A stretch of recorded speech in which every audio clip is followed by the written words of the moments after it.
First of all, just let me say hello to everybody and welcome to the College Bowl Series of miniature football. My name is LaRon King. I am athletic director and coach and player of the SMU Mustangs. The Pony Express is what we will be known as. Eric Dickerson, Craig James, Doak Walker, Jerry Levias, Lamar Hunt, Forrest Gregg.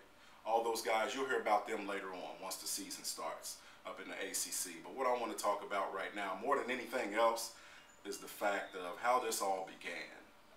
We all remember, growing up, we got excited at Christmas time because we were looking for the oblong package or rectangular package up against the wall or laying on the floor up under the Christmas tree, and the softest bags that you could find that you knew wasn't socks wrapped up, because you knew that was your package of miniature football men.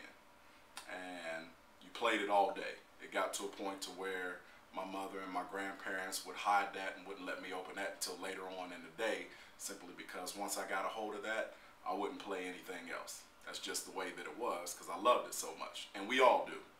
But let's just talk about the College Bowl Series of miniature football and the idea and where it came from. Mr. Reginald Rutledge, whom I give a lot of credit to and am thankful for, to have him as a friend, a big brother, a mentor in this hobby.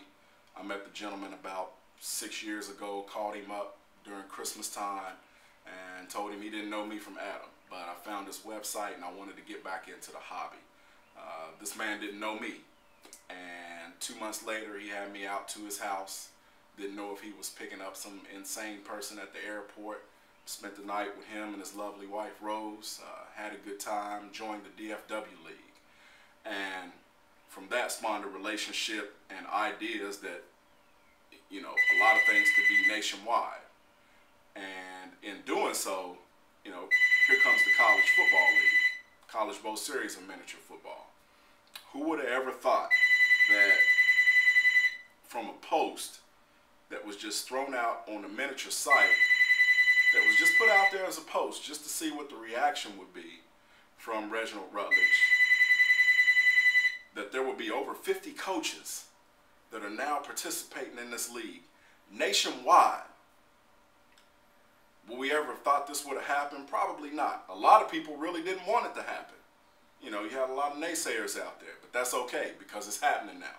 We had games up in the Big Ten last week, some exciting games, some games out in the Pac-10.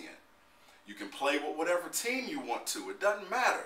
We got games kicking off in the Southwestern Conference next week.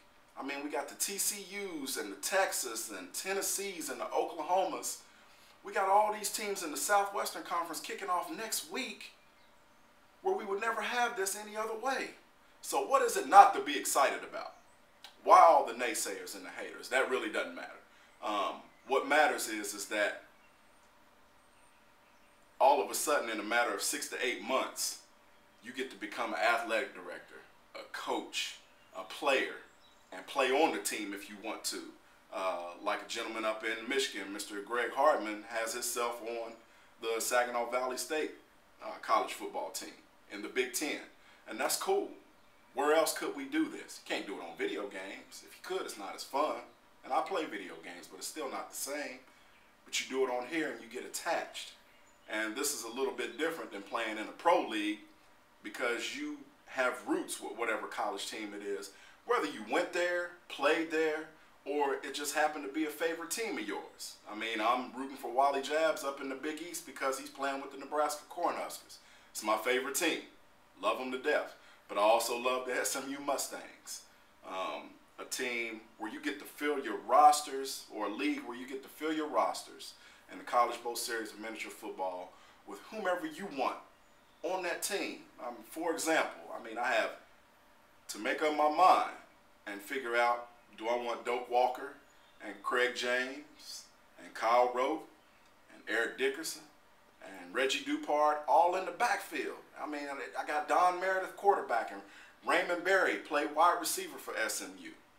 Jerry Levias is the first black scholarship athlete to come through SMU, who was also a 3-time academic All-American. And speaking of that, the history that we get to learn by researching our teams. Where else can we do this? Only here. and it's nationwide. Let alone the fact that we have a national channel where we can go out and watch games that we've already done. I mean, we had 30 viewers at the Pac-10 games. Where else is that going to happen? Nationwide. You can't see it anywhere else. You can't debate it. This is real. Here we are. Here we come. And you can't stop it. This is going to turn into a snowball effect. I spoke with Reginald about this on the phone the other day. There may be some people out there that, not just because they don't want to play or because they don't want to play, but they want to see how it goes.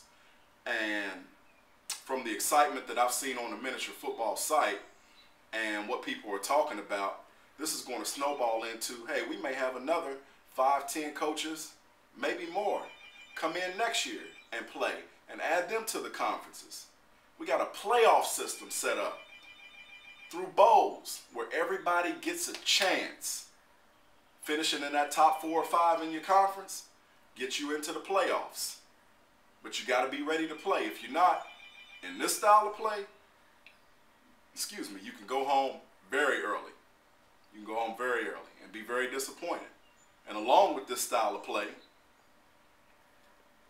you can get hurt or you can be helped by the box, by the injuries, the referees. You got the clocks. You got things going on that you don't have in a lot of styles of play. And I'm not saying that this style of play is better than any other. What I'm saying is this style of play offers all of that. Not any other style of play offers all of this at the same time, that I know of anyway. But I'm just saying, let's be a little bit excited because this is something that has never happened before.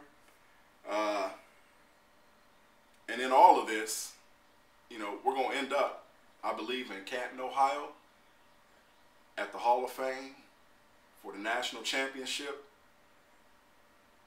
Hey, I want to say good luck to everybody. Get ready. You better be ready.